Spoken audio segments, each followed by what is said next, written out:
Personal income में से हम डायरेक्ट टैक्सेस माइनस करते हैं तो ये क्या हो जाता है सर, डिस्पोजेबल पर्सनल इनकम।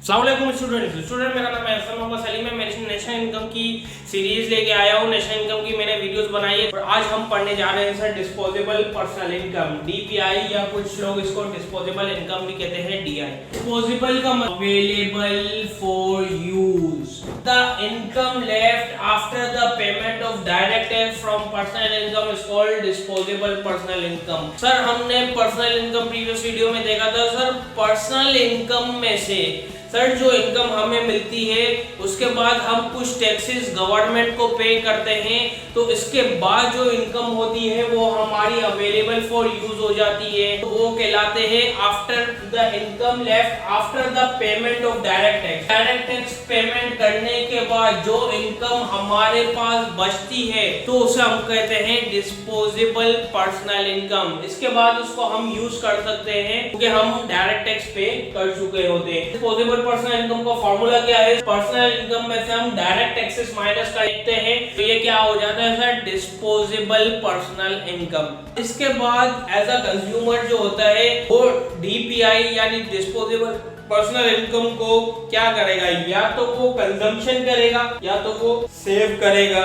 तो सर इसके दो पार्ट्स है, इसलिए अगर हम इसको इक्वेशन के फॉर्म में लिखते हैं disposable personal income is equal to consumption plus saving, तो सर ये डिस्पोजेबल पर्सनल इनकम, मुझे उम्मीद है आपको क्लियर हो गया होगा। Direct taxes are those taxes where the burden can not be transferred from one person to another. इसमें हम बर्डन ट्रांसफर नहीं कर सकते from one person to another, यानी वो टैक्स जो मैं डायरेक्टली खुद पे करूं, वो टैक्स जो डायरेक्टली मैं खुद पे करूं गवर्नमेंट को। एग्जांपल देखते हैं, इनकम मैं जनरेट करता हूं और मैं कहता हूं टैक्स आप पे कर लो। बोलेंगे सर आप कैसे बात कर रहे हैं, सर क्योंकि इनकम आपने जनरेट की है तो आप ही टैक्स पे करोगे गवर्नमेंट को, तो ये इनकम टैक्स है, मैं किसी के ऊपर बर्डन ट्रांसफर नहीं कर सकता। इसी तरह सर प्रॉपर्टी मेरी है तो टैक्स भी मुझे ही पे करना पड़ेगा गवर्नमेंट को, कोई और पे नहीं कर सकता क्योंकि हम इसको ट्रांसफर नहीं कर सकते। सर वेल्थ टैक्स है तो सर वेल्थ मेरी है तो टैक्स भी मैं ही पे करूंगा, इसमें हम बर्डन ट्रांसफर नहीं कर सकते फ्रॉम वन पर्सन टू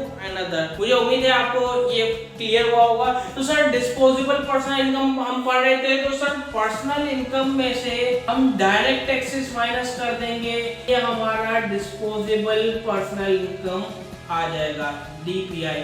उम्मीद है ये वीडियो आपको समझ आई होगी, आपका कॉन्सेप्ट क्लियर हुए होंगे। अगर ये वीडियो अच्छी लगी है तो लाइक कीजिए, सब्सक्राइब कीजिए और बेल आइकन पर क्लिक कीजिए ताकि मेरी आने वाली तमाम वीडियोस आपको मिले। और अगर आपको कंफ्यूजन है तो कमेंट बॉक्स में मुझे कमेंट्स कर दें ताकि मैं इस कंफ्यूजन को रिमूव कर दूं।